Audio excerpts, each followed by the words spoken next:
apóstoles, es su carne, que es la encarnación del Verbo de Dios, su carne que no puede distorsionar en absoluto lo que está diciendo. Entonces, las declaraciones dominicales tienen aún más autoridad. Y en San Mateo 28 podemos leer, por ejemplo, ¿quién puede decirme lo que Jesús dijo en San Mateo 28, 18 a 20? Lo que tenemos ahí es la gran comisión. Entonces, Jesús dijo eso.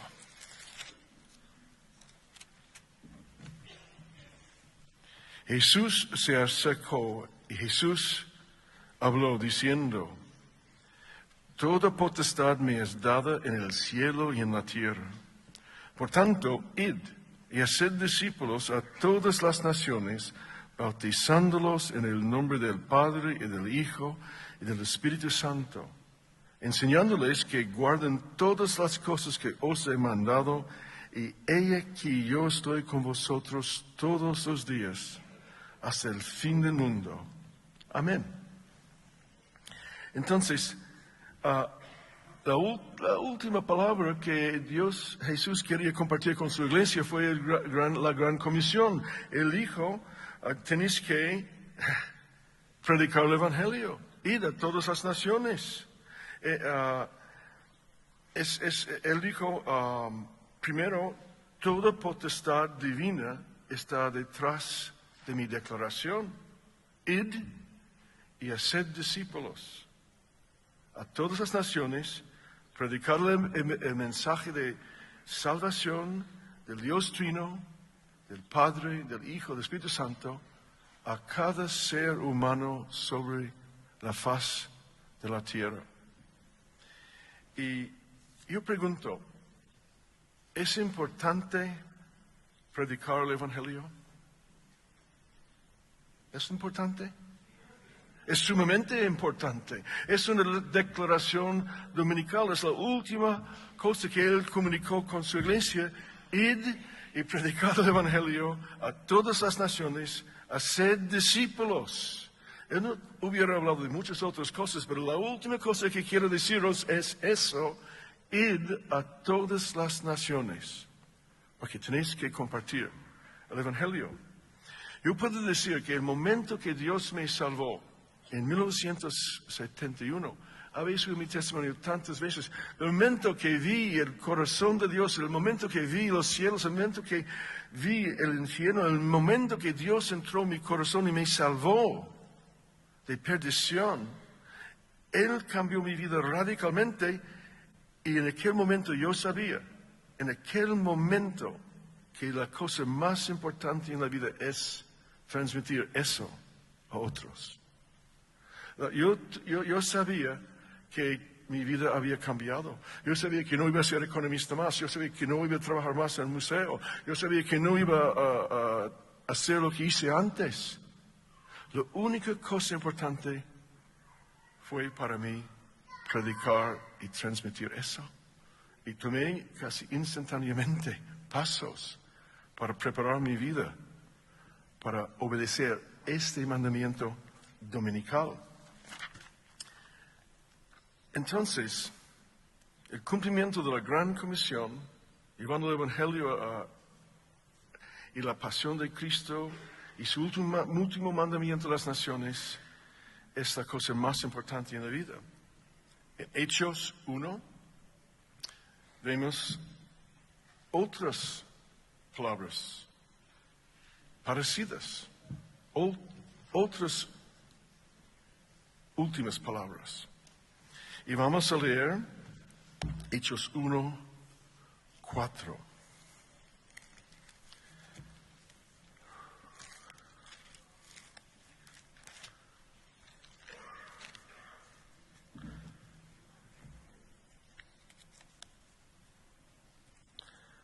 Uno, 3. Después de haber padecido, se presentó vivo con muchas pruebas indubitables, apareciéndoseles durante 40 días y hablándoles acerca del reino de Dios. Y estando juntos, les mandó que no fueran de Jerusalén, sino que esperasen la promesa del Padre, la cual les dijo, oísteis de mí. Porque Juan ciertamente bautizó con agua, mas vosotros seréis bautizados con el Espíritu Santo dentro de no muchos días. Poquitos momentos antes de su ascensión, al punto de zapar de la tierra para entrar a la gloria, había un intercambio entre Jesús y los discípulos en el Monte de Olivos. Y él habló antes de muchas cosas por 40 días del reino de Dios, pero la última cosa que él quería tratar con ellos fue eso. Él dijo, quedaos aquí en Jerusalén hasta que seáis bautizados en el Espíritu Santo y con fuego, hasta que recibáis poder de lo alto. Y después tenéis que llevar el mensaje a todas las naciones.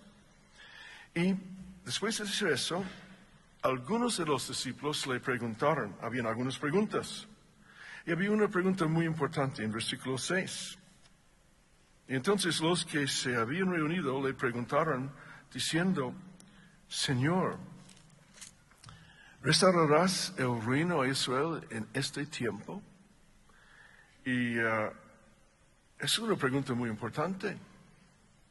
Pedro, Juan, Santiago, los primeros discípulos eran judíos y ellos habían sido dominados por los romanos y habían perdido su reino y querían ver si iban a restaurar el reino a Israel, querían saber si este poder que iban a recibir fue suficiente para reestablecer el reino de Israel, si iba a cumplir las promesas que Dios había dado a los padres, los patriarcas.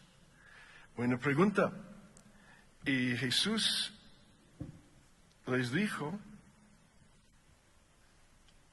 en versículo 7, y les dijo, no os toca a vosotros saber los tiempos o las sazones que el Padre puso en su sola potestad.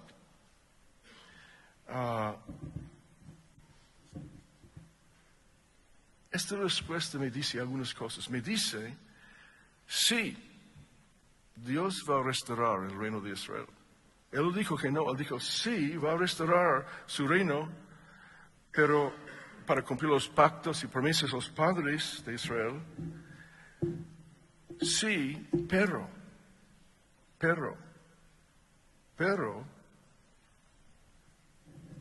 no es el asunto vuestro.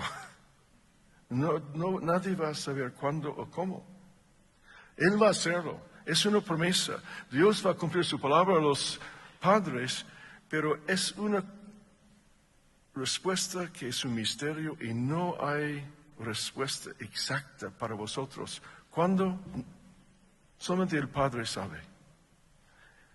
Entonces, eso va a suceder, pero las sazones están en el corazón de Dios y los tiempos y sazones pueden ser largos. Sabemos que en este mismo instante Dios está restaurando Israel. En 1948 Israel volvió a su tierra. Dios está recogiendo y reformando otra vez la nación de Israel. Y Dios está levantando un pueblo entre los judíos que realmente reconocen que Jesús es el Mesías. Pero estamos hablando ya de 21 siglos después de Cristo. El proceso es largo. Y no debéis ser preocupados por el reino de Israel ahora, sino lo que debéis hacer es ir a todo el mundo y predicar el Evangelio entre todas las naciones. Bueno,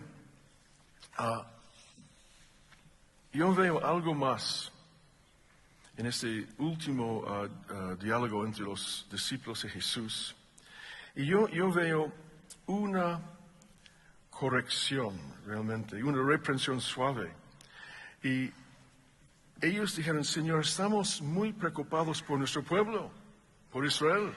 Y él dijo, bueno, va a suceder, pero hay un deber antes que debes cumplir. Y bueno, es el Evangelio. ¿Qué es el Evangelio? ¿Quién puede decirme en pocas palabras qué es el Evangelio de Cristo? Yo estaba meditando y buscando, intentando reducir el Evangelio a pocas palabras, y sabes que yo puedo nombrar 10 elementos básicos del Evangelio que debe ser llevado a las naciones. Y el primero está en Juan 3:16. Juan 3:16. Y todos saben de memoria, porque de tal manera amó Dios al mundo, que ha dado a su Hijo unigénito para que todo aquel que en Él cree no se pierda, mas tenga vida eterna. El Evangelio es que Dios amó al mundo tanto que ha dado a su Hijo unigénito para que todo aquel que afirma y cree en Él no se pierda, mas tenga vida eterna. Ese es, en un solo versículo, el Evangelio. Y segundo, en 2 Corintios 5:21, al que no conoció pecado, por nosotros lo hizo pecado, para que nosotros fuésemos hechos justicia de Dios en él. Jesús era perfecto, nació de la Virgen María, el Verbo de Dios fue encarnado. Y era el primer Dios hombre, el primer hombre después de Adán que nació sin pecado. Adán cayó y su pecado fue transmitido a toda la raza humana, pero finalmente Dios reversó la maldición enviando su propio Hijo. El Verbo de Dios bajó y nació en el vientre de la Virgen María y creció un ser perfecto, sin pecado. Y Él que no conoció pecado, por nosotros fue hecho pecado. Él llevó todos los pecados de la raza humana sobre Él. Fue convertido en pecado en la cruz y borró la maldición. Segundo elemento. El tercer elemento, en 1 de Juan 1:7, nos dice que la sangre de Cristo nos limpia de todo pecado. La sangre, su sacrificio, la sangre que fue derramado en la cruz, el Hijo perfecto de Dios, hecho pecado por nosotros, derramó su sangre, la misma sangre que los sacerdotes levíticos, la misma sangre que los patriarcas derramaron, desde la misma sangre que Dios sí mismo derramó en Edén para purificar el pecado de Adán y Eva. La sangre de Dios nos limpia de todo pecado. Él que no hizo pecado, fue hecho pecado por nosotros, fue sacrificado, derramó su sangre para hacernos puros, perdonados, inocentes. Y el cuarto punto, el cuarto elemento del Evangelio es que Cristo murió. El quinto es que Cristo resucitó de la muerte el tercer día. Él murió, pero no se quedó muerto como un cordero en el sacrificio levítico o un cordero sobre el altar de Abraham. El cordero que fue crucificado y murió por nosotros fue sepultado y resucitó. ¡Aleluya! Él resucitó. El sexto punto del Evangelio es que Él ascendió a los cielos, resucitó y Él fue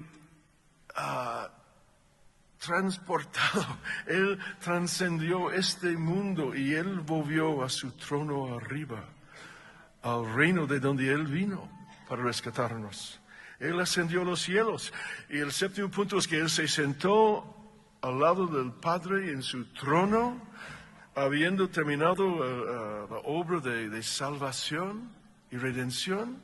Se sentó y el Padre le presentó con su corona, con su cetro otra vez. Y el octavo punto es que de ahí, de su trono, el Hijo, sentado, coronado, reinando otra vez, derramó su Espíritu Santo, envió la tercera persona de la Trinidad a la tierra para empoderar su pueblo, la iglesia, y en los últimos días su pueblo Israel, con el poder del Espíritu Santo, para reestablecer el vínculo entre el corazón de Dios y su pueblo. Y el punto 9 es que Él volverá otra vez, la segunda vez. Él ha prometido volver a la tierra y Él no solamente va a reinar en gloria con su Padre sentado en su trono, pero Él va a bajar y traer su autoridad para reestablecer su reino en la tierra. Y la tierra y los cielos van a ser unidos en su gloria, Él reinando. ¡Aleluya! Es tremendo el Evangelio. Ese es el mensaje que llevamos a las naciones. Y el punto 10 es que Él establecerá su reino en la tierra, ambos en su iglesia y en Israel. Son lo que se llaman puntos objetivos del Evangelio. La semana pasada, ¿estáis conmigo esta mañana? Son muy calladitos. Yo puedo gritar más si queréis, bailar algo. La semana pasada, mi hijo Jonathan, quien es economista famoso, ha escrito algunos libros, todos saben, y si quieres hacer Google con el nombre Jonathan Tepper, sale en CNN, BBC, MSNBC, Bloomberg, es por todos lados en la tele. Pero él salió en un programa en España la semana pasada, en Canal 33 en Barcelona. El programa se llama Retrats. Y él ha sido muchas veces en el programa Singulares en Barcelona. Pero ellos le pidieron su opinión sobre la economía española. Y él tiene una entrevista de 1 hora en Retrats. Puede ser Retrats, Canal 33. Sale en catalán, pero Jonathan contesta y habla en español. Podéis oírlo. Bueno, él dio su opinión sobre lo que está sucediendo como economista. Pero la última parte del programa le preguntaron, cuéntanos de tu vida como hijo de misioneros creciendo en San Blas. ¿Y qué es esta entidad que se llama Betel? Impresionante. Él hablando de nosotros en la televisión española. Y él dio su opinión de la economía.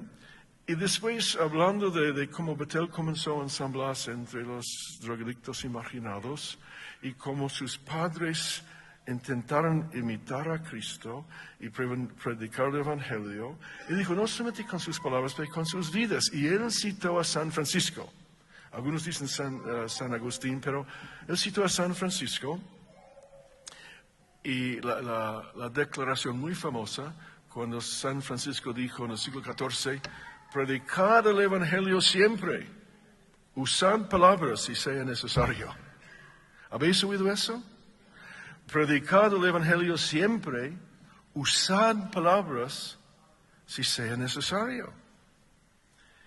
Y yo he repetido eso muchas veces, y vosotros también, porque habéis sido enseñados por mí. Pero ¿sabes qué? Mi amiga Jenny, quien era catedrática de Biblia en el Instituto Bíblico de Gales, me corrigió y me dijo, esta declaración no es la verdad. Y yo dije, ¿esa es la verdad? Y dije, no es la verdad. Y yo dije, ¿es la verdad? Y dice, no, no es la verdad. Ella dijo, es una media verdad. Es una media verdad, pero no es toda la verdad. Yo investigué y ¿sabes lo que descubrí? Ella tenía razón. Perdóneme por os haber engañado a través de los años. Es una media verdad. ¿Y por qué digo eso? Es porque primero, nuestra vida y nuestro comportamiento no es el Evangelio. Nuestra vida y nuestro comportamiento no es el Evangelio. Porque el Evangelio es la declaración objetiva de todo lo que Cristo hizo para traer vida eterna a una raza perdida. Los 10 puntos objetivos que hemos nombrado antes. El Evangelio es algo objetivo, es todo lo que Cristo hizo por nosotros. El Verbo de Dios fue hecho carne y fue sacrificado por nosotros. Él tomó nuestros pecados, su sangre nos limpió. Él murió, fue sepultado, resucitó de la muerte, ascendió a la gloria, se sentó al lado del Padre y el Padre derramó su Espíritu sobre la iglesia y Él volverá. Ese es el Evangelio. Es algo objetivo hecho por Dios, por Cristo, por nosotros, con fines y resultados objetivos. Entonces, pero como Jenny dijo, es una media verdad. ¿O qué es la media verdad? ¿Qué significa una media verdad? ¿Estáis conmigo esta mañana? Ok. ¿Dónde encontramos la media verdad? Nuestras vidas santas no son el Evangelio, y nuestra santidad y nuestro buen ejemplo y nuestra sinceridad ayudan el Evangelio y afirman el Evangelio y afirman la eficacia del Evangelio, pero no son el Evangelio. Si yo vivo como Cristo y mi vida testifica de todo lo que el Evangelio puede hacer, eso ayuda al Evangelio, afirma el Evangelio y inspira gente para escuchar el Evangelio, aunque no sea el Evangelio. ¿Entendéis? Y es decir que nuestras vidas son un olor grato que atrae gente a Cristo y el Evangelio. Si yo vivo bien, si yo reflejo la gloria de Dios en mi vida, gente quiere oír el Evangelio. Y después puedo darles el Evangelio objetivo. Y bueno, vidas santas, vidas sinceras son el fruto del Evangelio, pero no el Evangelio. Entonces, lo que estoy diciendo es que debemos declarar el Evangelio objetivo, confirmándolo con nuestras vidas santas. Amén. Imagino yo, Elías, hipócrita. Imagina, ¿vais a escuchar el Evangelio? O en la iglesia tradicional, yo no quiero echar piedras, porque en la iglesia protestante, católica, ortodoxa, en todas las iglesias, la queja principal que recibo porque no escuchan el Evangelio es porque son hipócritas. No son lo que predican.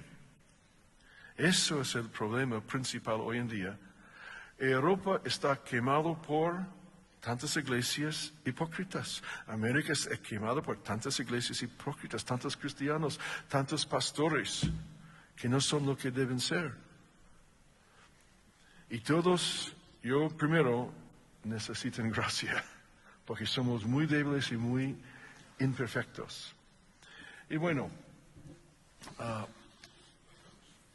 ¿recordáis la palabra de Felipe en Juan 14? Lo que él preguntó a Jesús. Vamos a Juan 14:7. Juan 14:7.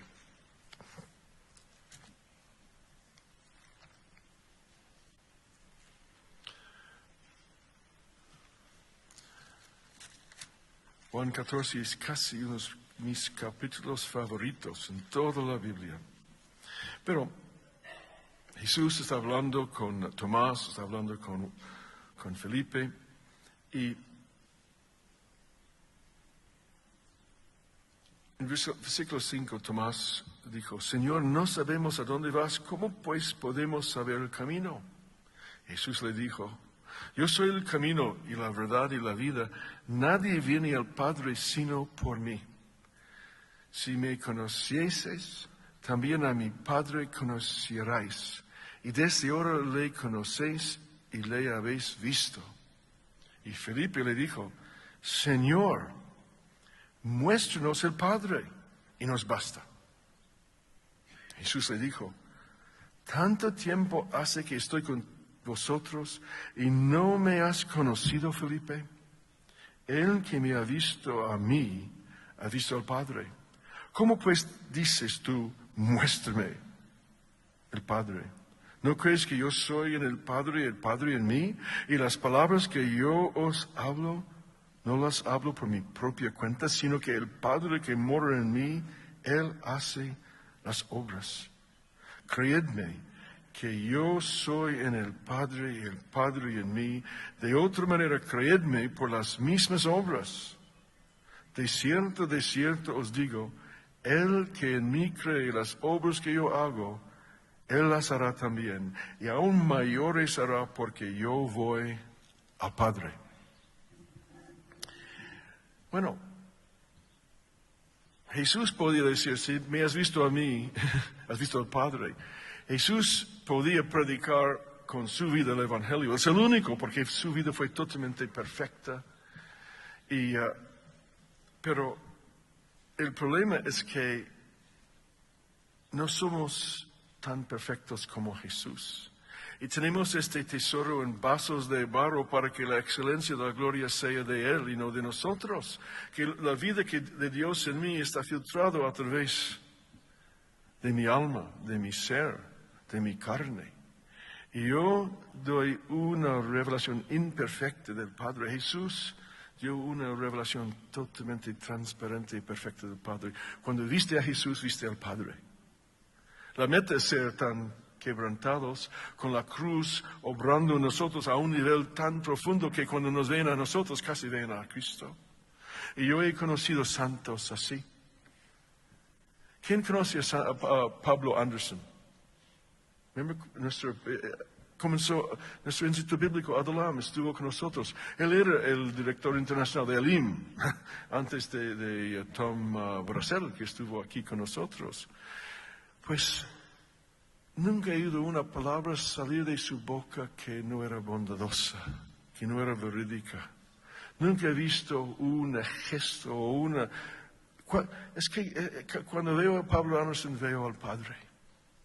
Un hombre tan tierno. Pero aún Pablo no es perfecto. Pero hay gente que realmente han madurado en Cristo y han sido tan quebrantados por las circunstancias de la vida y sus reacciones han sido tan positivas y han perdonado a sus enemigos y gente puede hacer mal a ellos y devuelven bien a ellos. Hay gente así. ¿Quién quiere ser así? ¿Quieres ser alguien que cuando ven a ti, ven al Padre, ven al Hijo? Eso es lo que deseamos. Para que realmente mi vida afirme el Evangelio, confirme el Evangelio. Y es un olor grato que anima a la gente para que escuchen el Evangelio. Eso es lo que deseamos. Entonces, aquel verbo fue hecho carne. ¿Sabes que en Juan 1, capítulo 1, en el principio era el verbo era Dios y era con Dios? Y dice en versículo 14 del Evangelio de Juan, Juan 1, 14, y aquel verbo fue hecho carne y habitó entre nosotros y vimos su gloria, gloria como el unigénito del Padre, lleno de gracia y verdad. Esa es la meta en la vida cristiana. Nunca vamos a alcanzar tal perfección, pero es la meta. En 1 de Juan, capítulo 1, versículos 1 y 2. 1 de Juan, la epístola de Juan, no el Evangelio de Juan. Juan dijo, lo que era desde el principio visto con nuestros ojos, lo que hemos contemplado y palparon nuestras manos tocante al verbo de vida.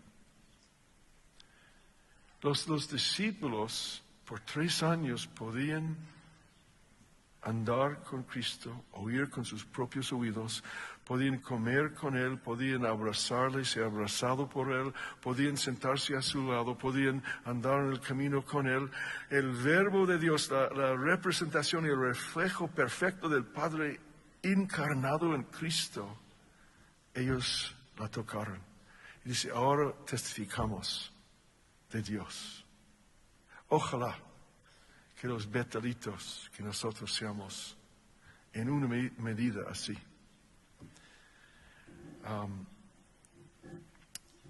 Entonces, la media verdad es que el Evangelio es objetivo.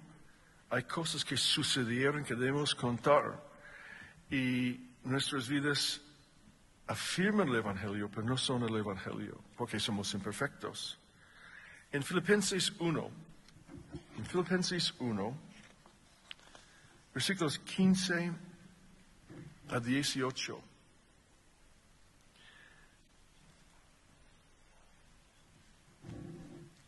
¿Qué pasa si alguien predica el Evangelio, pero su vida es imperfecta? ¿Destruye todo el testimonio? ¿Destruye el Evangelio? O Pablo dijo eso, es curioso. Filipenses 1:15. Si algunos a la verdad predican a Cristo con envidia y contienda, pero otros de buena voluntad. Bueno, hay distintos motivos predicarlo. Algunos predican por envidia, otros con contienda, otros de buena voluntad. Y los unos anuncian a Cristo por contención, no sinceramente, pensando añadir aflicción a mis prisiones, pero los otros por amor, sabiendo que estoy puesto para la defensa del Evangelio. ¿Qué pues? Que no obstante de todas maneras, o por pretexto o por verdad, Cristo es anunciado, en esto me gozo y me gozarán aún. Pablo dice que a veces en cuando los que ministran el Evangelio no son santos, a veces en cuando sus motivos son torcidos, pero anuncian el Evangelio objetivo. Y Dios puede afirmar sus palabras aunque ellos no sean perfectas. Yo soy imperfecto, pero la palabra de Dios no va a volver vacío.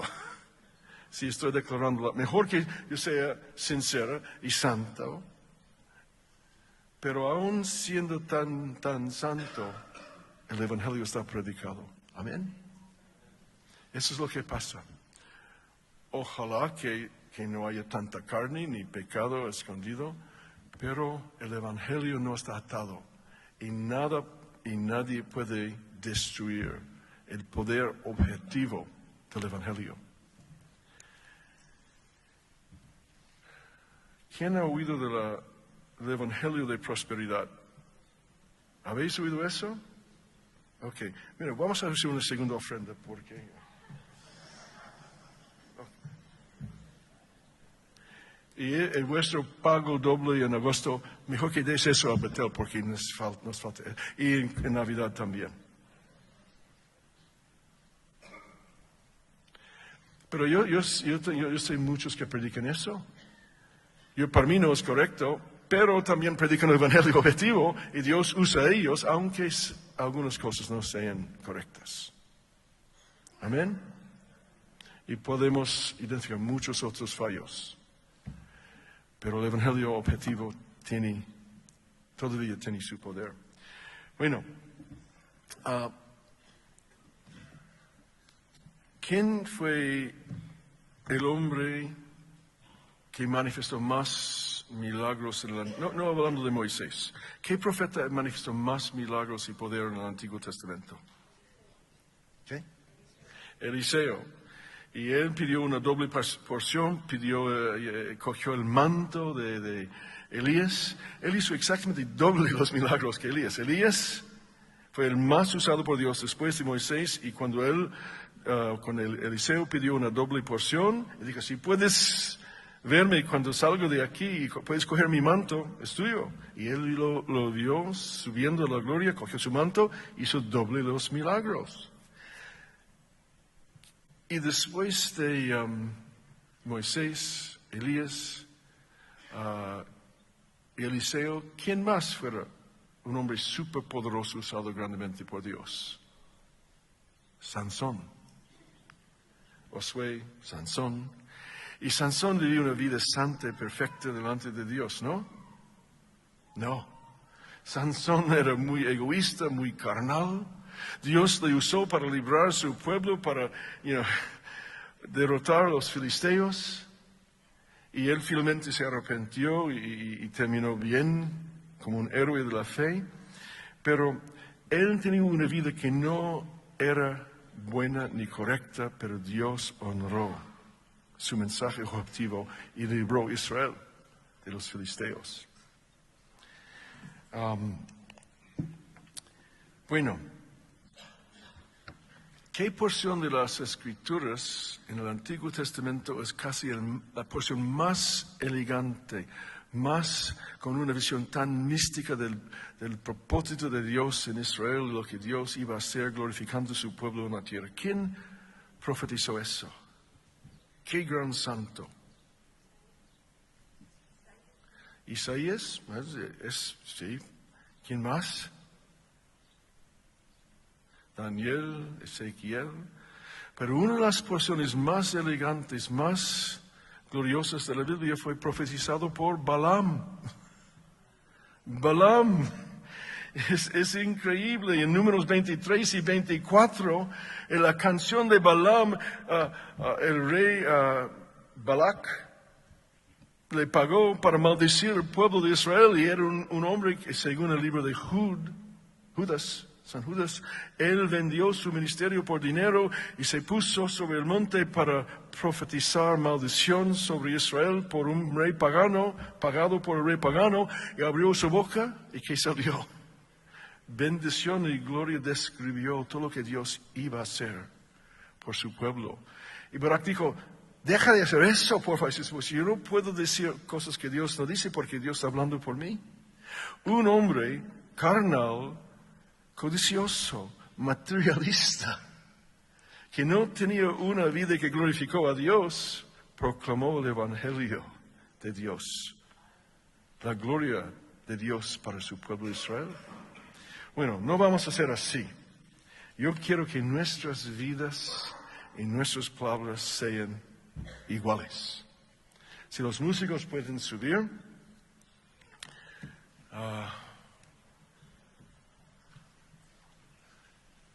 Los domingos, recientemente, estoy sintiendo entre vosotros una unción tan profunda, tan poderosa, algo tan dulce, tan acogedor, que tengo ganas para llegar cada domingo para adorar con vosotros. Yo sé que tenemos el mejor grupo de adoradores, el equipo de Javi es fenomenal, y ellos nos guían a la presencia de Dios, pero hay algo dentro de vosotros que es agradable, que glorifica a Dios, y casi no podemos contenerlo aquí. Y dentro, yo veo otra ola de avivamiento naciendo aquí. Lo que Dios hizo en los años 80 y 90 en Betel, que causó la explosión que ya está cubriendo el mundo, Él va a repetirlo en esos días. Vamos a ponernos de pie. Recibimos ayer, de Carlos Bergmar en Betel de India, algunas fotos. ¿Quién sabe lo que pasó ayer en India? Bueno, un huracán tocó nuestra sede en Gurgaon, cerca de Delhi, en India. Un huracán con vientos de como 150 kilómetros por hora arrastró y destruyó todos los techos en nuestra sede, en los edificios antiguos. Derribó la muralla que rodeaba 2 hectáreas de tierra rodeando, derribó toda la muralla de nuestra sede. Y estamos edificando 10 edificios modernos. Tenemos ya 5 en obra. No hizo tanto daño a aquellos edificios. Arrancó los torres de agua sobre cada edificio y los llevó. La tempestad, el huracán. Hay que orar por ellos. Pero ¿sabes qué? Un huracán divino está al punto de salir de aquí. Y no va a destruir techos, no va a arrancar torres de agua, no va a derribar murallas. Bueno, sí, va a haber murallas y techos falsos ese mundo, para que el reino de Dios pueda ser edificado en su lugar. Amén. Vamos a escuchar, vamos a adorar y escuchar lo que Dios va a decir en nuestros próximos minutos. Señor, toma la palabra que hemos oído.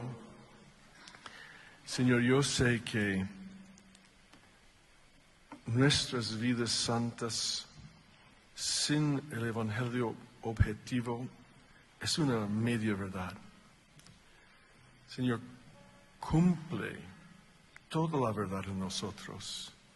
Danos un Evangelio y palabras que son completas, objetivas, que transmiten todo lo que tú eres, lo que has hecho y lo que quieres hacer por la raza humana.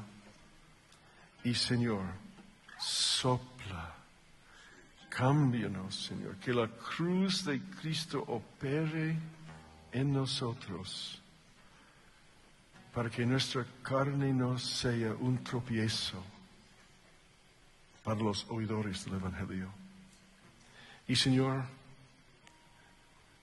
Betel está en tus manos otra vez. Danos otra visitación. Danos otro Pentecostés, Señor. Eso te pedimos. En nombre de Cristo.